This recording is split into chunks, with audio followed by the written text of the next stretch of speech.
안녕하세요. 어제도 그제도 파스 강동훈입니다. 저는 지금 2019 아이오닉 플러그인 하이브리드를 타고 있습니다. 이 차는 외관 일부와 실내 디자인 등이 달라진 페이스리프트 모델입니다. 실내의 경우 마감 소재가 업그레이드되고 메인 대시와 크러쉬패드 하단에 크롬 질감의 파이핑, 그리고 무드 등이 추가되면서 이전보다 고급스럽습니다. 외관에서는 고급 트림의 LED 전조등이 채택됐는데요. 그에 따라 등화 시스템의 디자인도 달라졌습니다. 하지만 기본적인 차량의 성능과 재원은 그대로인데요. 물론 파워트레인도 포함해서입니다. 여기서 파워트레인 사양을 좀 살펴보겠습니다. 가솔린 엔진은 최대 출력 105마력, 전기 모터는 최대 출력 60마력으로 합산하면 160마력 수준입니다. 이전과 동일하게 무난한 수준이고요.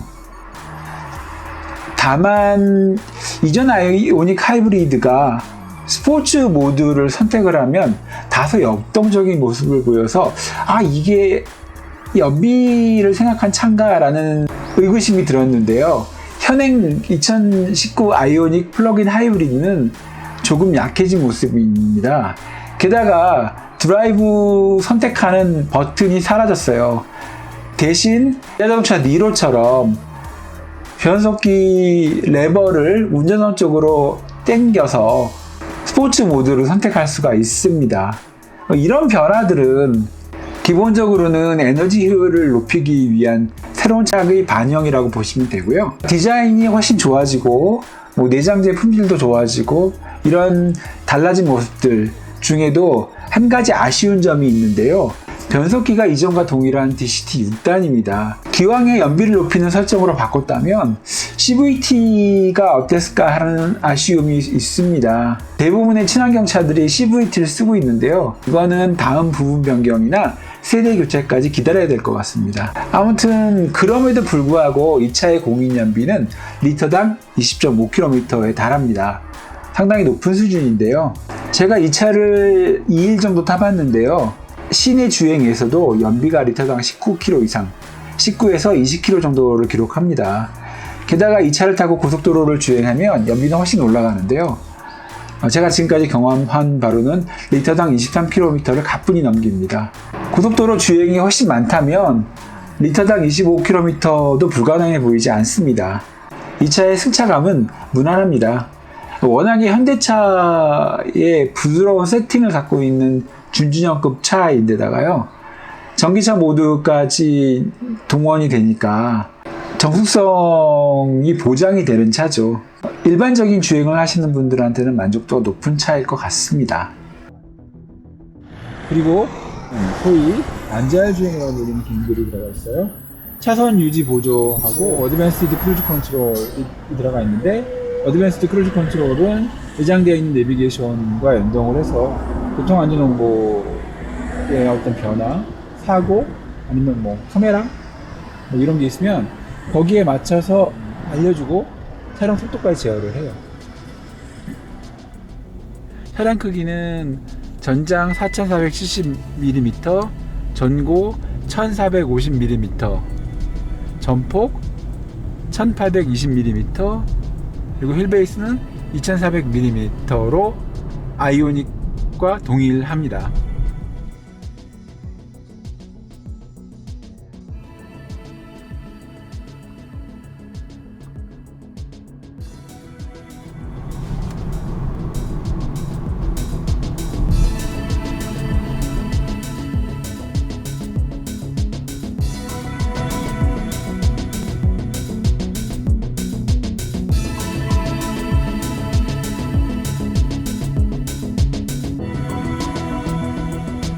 아이오닉 플러그인 하이브리드입니다. 보시는 것처럼 1.6L 가솔린 엔진과 전기 모터 시스템이 같이 있어요. 보통의 경우에 아이들링이나 저속 주행할 때는 전기 모터를 이용해서만 동작을 하고요. 기존에는 일정 속도 이상이 되면 전기 모드 사용하지 못하게 되어 있었거든요. 그러니까 부하가 걸리지 않는 기동에서도 속도가 높으면 전기 모드를 사용하지 않았는데, 이제는 120, 130 이런 속도에서도 부하가 걸리지 않으면 전기 모드로 전환이 돼서 모터만으로 동작을 하고요. 그만큼 효율이 좋아졌다는 얘기죠.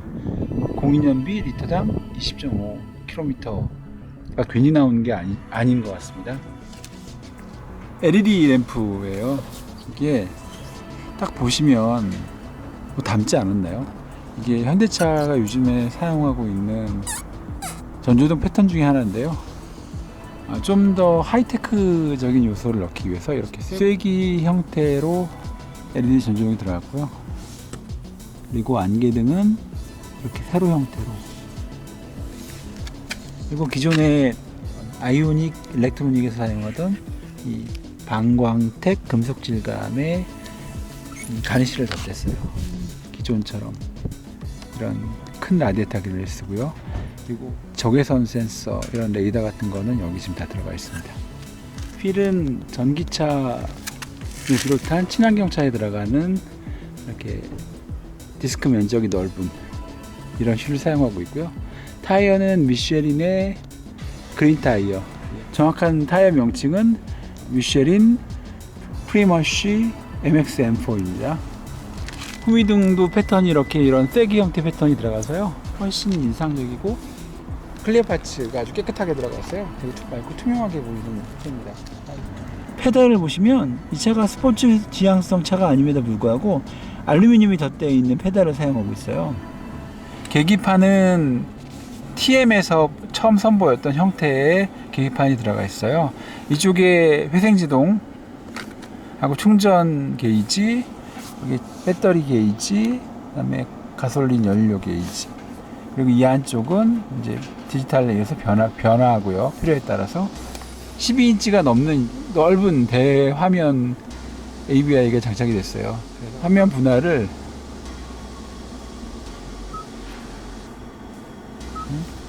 세 개로 하죠. 네, 이 현대차하고 제네시스가 쓰고 있는 방식인데요. 길이나 크기는 다르지만 세 개를 분할해 써서, 심지어 내비게이션 같은 경우에는 이렇게 두 가지 뷰와 두 가지 비율로 볼 수 있게 해놨어요. 그리고 플로팅 타입으로 이렇게 왜 도출되어 있고요. 그리고 기존 아이오닉과 다른 점, 여기 보시면 라디에이터 그릴의 그 베젤 가니쉬에 사용했던 그런 질감의 그 가니쉬가 가운데 위아래를 분할하고 있고요. 크러쉬 패드도 위아래가 분할되어 있고, 중간에 이런 또 광택의 또 파이핑 같은 방식이 들어가 있어요.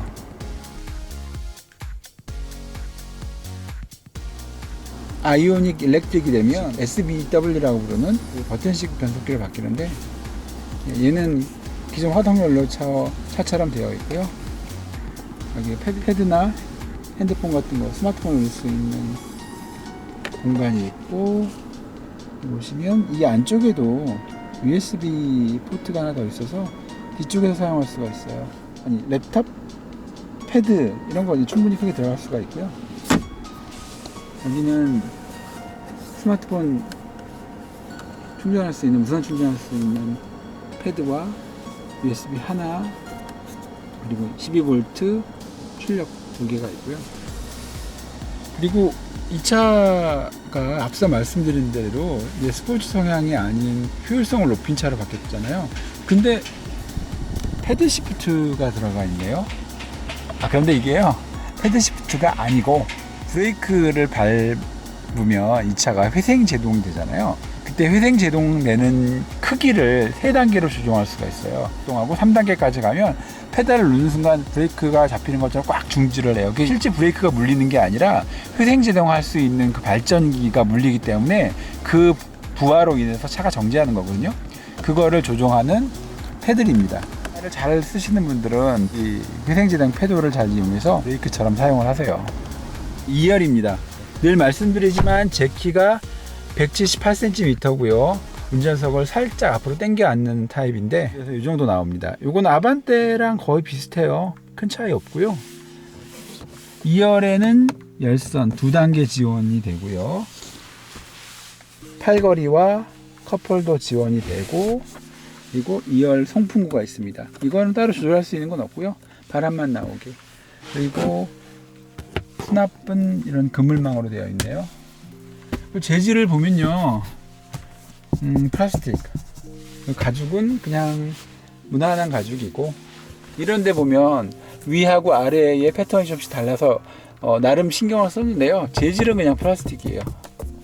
밑에는 이제 우레탄 재질이고, 앞쪽도 마찬가지입니다. 앞쪽도 보시면 패턴과 컬러가 들어가 있어서 좀 다른데 하지만 실제는 플라스틱과 우레탄 그런 재질이고요.